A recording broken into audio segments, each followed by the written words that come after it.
حضرت علی کے اسلام قبول کرنے کا واقعہ۔ حضرت سیدنا علی مرتضیٰ تعالیٰ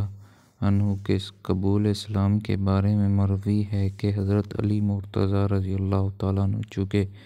حضور اکرم صلی اللہ علیہ وسلم کے زیر سایہ میں پرورش پا رہے تھے، اس لیے آپ رضی اللہ تعالیٰ عنہ جب حضور اکرم صلی اللہ علیہ وسلم اور ام المؤمنین حضرت خدیجہ رضی اللہ تعالیٰ عنہ کو عبادت میں مصروف دیکھا تو حضور نبی اکرم صلی اللہ علیہ وسلم نے دریافت کیا، آپ صلی اللہ علیہ وسلم یہ کیا کر رہے ہیں؟ حضور اکرم صلی اللہ علیہ وسلم نے فرمایا، ہم خدا واحد کی عبادت کر رہے ہیں۔ حضرت سیدنا علی مرتضیٰ نے دریافت کیا، یہ کیسی عبادت ہے؟ حضور اکرم صلی اللہ علیہ وسلم نے فرمایا، یہ اللہ کا دین ہے اور اللہ نے مجھے اپنے دین کی تبلیغ اور لوگوں کی رشید و واحد کے لیے چنا ہے، اور میں تمہیں اسی اللہ واحد لا شریک پر ایمان لانے کی دعوت دیتا ہوں۔ حضرت سیدنا علی مرتضیٰ نے جب حضور اکرم صلی اللہ علیہ وسلم کی بات سنی تو حیران ہو گئے اور پوچھا کہ میں نے پہلے کبھی اس دین کے بارے میں کچھ نہیں سنا، اس بارے میں فیصلہ کرنا مشکل نظر آتا ہے، اس لیے میں اس بارے میں اپنی والدہ سے مشورہ کرنا چاہتا ہوں۔ حضور نبی اکرم صلی اللہ علیہ وسلم نے ارشاد فرمایا،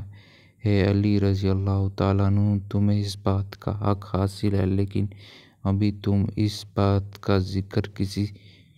اور شخص سے نہ کرنا۔ حضرت سیدنا علی مرتضیٰ نے حضور اکرم صلی اللہ علیہ وسلم سے وعدہ کیا کہ وہ اس بات کا ذکر کسی سے نہیں کریں گے، چنانچہ اسی رات جب حضرت سیدنا علی مرتضیٰ سونے کے لیے لیٹے تو وہ اس بات پر غور کرتے ہوئے سو گئے۔ اللہ تبارک تعالیٰ نے آپ رضی اللہ تعالیٰ عنہ کو قلب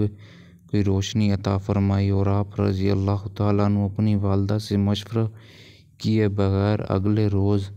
حضور نبی کریم صلی اللہ علیہ وسلم کی خدمت میں حاضر ہو کر ان سے عرض کیا، مجھے